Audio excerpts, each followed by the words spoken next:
After his baptism, after the heavens opened, after the Father declared, "This is my beloved Son," where did Jesus go? Not to a palace. Not to a throne.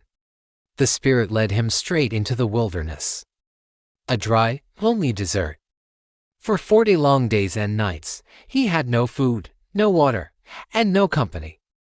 Just the blistering heat of the day, the biting cold of the night, and a deep, profound silence. As his body grew weaker and his strength began to fade, his spirit remained completely fixed on the Father, and it was then, right when Jesus was at his most vulnerable, that the enemy appeared. He didn't come with force or fear.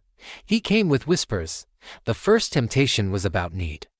Satan approached with a deceptive kindness, saying, "If you are the Son of God, just command these stones to become bread." Imagine, Jesus was starving. His body was screaming for food. But he answered with unshakable truth, "Man shall not live by bread alone, but by every word that comes from the mouth of God." With these words, Jesus showed us all that our obedience to God is far more important than satisfying our physical appetites. Next came the temptation of pride. Satan took Jesus to the highest point of the temple, overlooking the entire holy city. He challenged him, "If you are the Son of God, throw yourself down. The angels will surely catch you." The enemy was trying to get Jesus to prove himself, to put on a show, to seek attention, and force God's hand. But Jesus understood that real strength doesn't need to be loud or flashy. He simply replied, "You shall not put the Lord your God to the test." He completely refused to fall into pride's trap. Finally, the third temptation was a lure for power.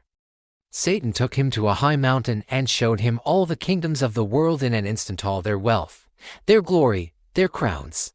"All this I will give to you," he whispered, "if you will just bow down and worship me." Think about it.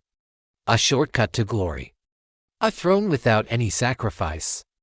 A crown without a cross. Salvation without suffering.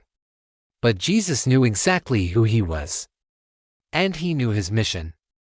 He lifted his voice and declared, "Begone, Satan. For it is written, you shall worship the Lord your God and him only." And just like that, the enemy fled. Angels came and ministered to Jesus. The Son of God stood victorious, not through force, but through faith. And that lonely wilderness became the very doorway to his divine mission. If you found this story meaningful, please like and subscribe for more videos just like this.